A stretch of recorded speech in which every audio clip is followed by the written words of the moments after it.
Truck weighing 1000 kilogram change its speed from 36 kilometre per hour to 72 kilometre per hour in 2 minute. Calculate work done by the engine and power. कह रहा है truck का weight कितना है, weight of the truck, weight of truck कितना है, वो है 1000 kilogram. Change its speed, V1 इसकी कितनी है 36 किलोमीटर पर आवर और V2 इसकी कितनी है 72 किलोमीटर पर आवर। ये है इसका, ठीक है। अब कह रहा है कि 2 मिनट में, टाइम है 2 मिनट में।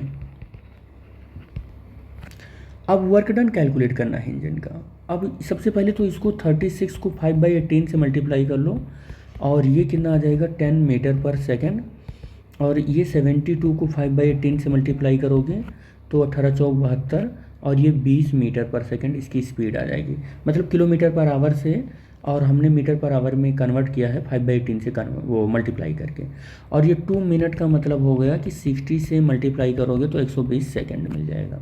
अब work done by the engine बताना है, तो work done by the engine का मतलब होगा कि आप यहाँ पर वर्क एनर्जी थ्योरम लगा दो, वर्क एनर्जी थ्योरम लगा दो आप, ठीक है। क्या लगाओगे, वर्क एनर्जी थ्योरम लगा दोगे आप। तो इससे एसोसिएटेड देख लो कितनी है, तो वर्क डन कैलकुलेट हो जाएगा। तो इसकी काइनेटिक एनर्जी K1 हाफ और mv1 स्क्वायर हो जाएगा। तो अब आप क्या करोगे, इससे अगर एसोसिएटेड लगाओगे तो मास इसका कितना है, मास, अच्छा वेट यहाँ पर है तो हमने इसको मास है, ये मास है, क्या है ये मास ऑफ ट्रक है, ये मास ऑफ ट्रक है, ठीक है, मास ऑफ ट्रक है ये। तो मास इसका 1000 है और v और हाफ भी है इसमें, और v स्क्वायर का मतलब 10 का स्क्वायर कर लो आप। तो 1/2 इंटू 1000 इंटू 10 का स्क्वायर 100 करोगे तो ये कितना हो जाएगा, ये कितना हो जाएगा, ये 5000 हो जाएगा। सॉल्व करोगे तो ये 5 इंटू 10⁵ जूल बन जाएगा। ये 3 जीरो यहाँ के और 2 जीरो यहाँ के, 5 जूल बन जाएंगे।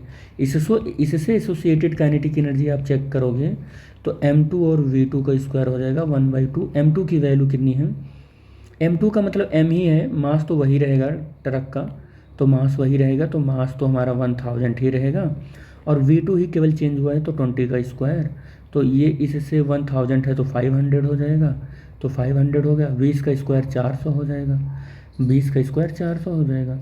और अब ये 5 चौक 20 और 10⁴, या हम ऐसे लिख दें 10⁵ जूल हो जाएगा। ये इसकी काइनेटिक एनर्जी होगी।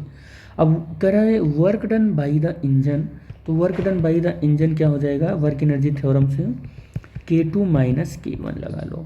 K2 की वैल्यू 2 इंटू 10⁵ है, K1 की वैल्यू 5 इंटू 10⁵ है। और अब इसको आप क्या करो,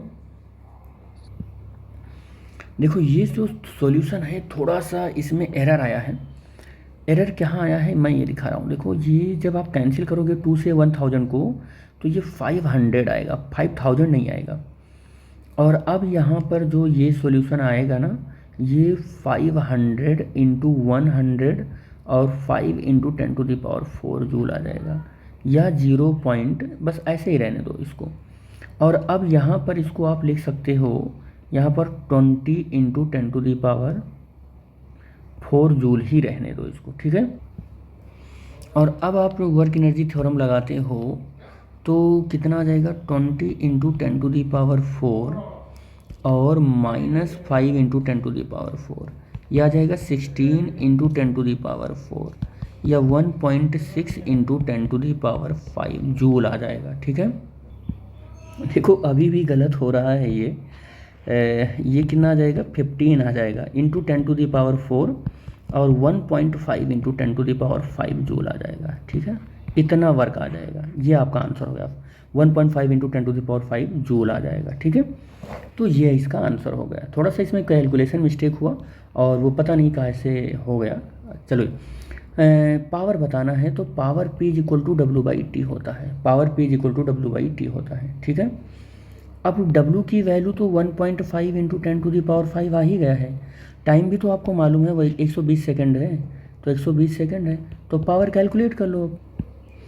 सॉल्व करोगे कितना आ जाएगा, तो 1.5 इंटू 10⁵ और 120 सेकंड है, डेसिमल यहाँ से हटाओगे, एक जीरो यहाँ लगा लोगे तो 15 हो जाएगा, यहाँ 12 हो जाएगा, यहाँ 10⁵ है और यहाँ 10⁵ हो जाएगा, यहाँ 15 हो जाएगा, ये देखो 4 और ये 5 हो जाएगा, तो ये 5/4 हो जाएगा और इंटू 10⁵ माइनस 2 सॉल्व करोगे तो 1.25 और 10⁻³ हो जाएगा। 1.25 इंटू 10⁻³ वाट आप लिख सकते हो, और या तो आप power equal to 1.35 kilowatt लिख सकते हो। तो दोनों आंसर आप लिख सकते हो।